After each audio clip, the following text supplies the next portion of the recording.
Hey, Pastor Steve Waldron, New Life Pentecostal Church, Albany, Georgia. Hope you're having a great day. Many of you are interested in the Dead Sea Scrolls. We see this in the videos watched, the questions we get asked. This is one of the best little books I have ever seen on that subject.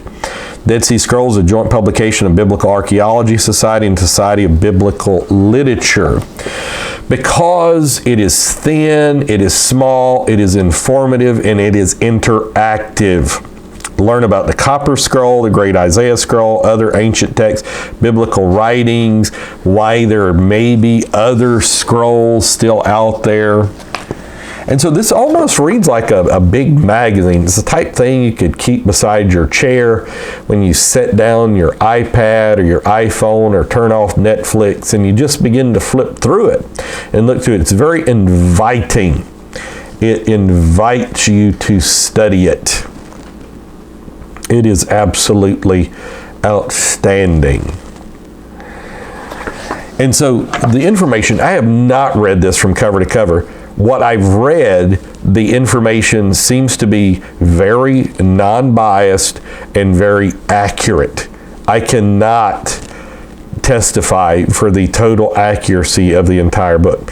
It also, I don't know how much it cost. It was not much money. I was actually doing an order recently from christianbook.com, and this kind of came up as a recommendation, and it was real cheap. So I said, well, I could try to do that, and got it and was highly impressed. So, I mean, it's even got stuff by Emmanuel Taub. Many of you like Emmanuel Taub. Let me read to you what he says. One thing we learn from the scrolls is they don't make a difference for Judaism or Christianity. We're all asked the same question. Do they make a difference for our Christian or Jewish religion? Well, they don't. However, the Dead Sea Scrolls are important for the scholarly investigation of ancient Israel. They include ancient Israelite literature from the Bible to the 2nd century of the Christian era or Common Era. Scholarship on this period is not imaginable anymore without looking into the Dead Sea Scrolls. Textual criticism of Hebrew Scriptures, my own area of expertise, and it is not imaginable without the Dead Sea Scrolls. So, I mean, just great stuff. Show you just a little bit more where it all began.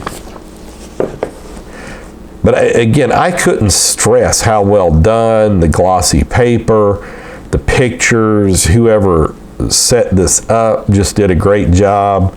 And it's just very readable, very informative.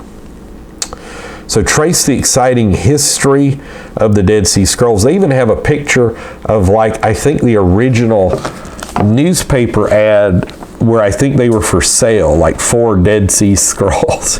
I mean, just think you could have bought them for like $20 at one time. Some of them, not all of them. In 1947, a recent publication, Ongoing Interpretation. I'm not sure how they deal with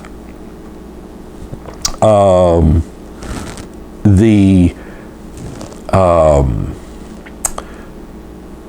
New Testament passages that Cooper brings out so well.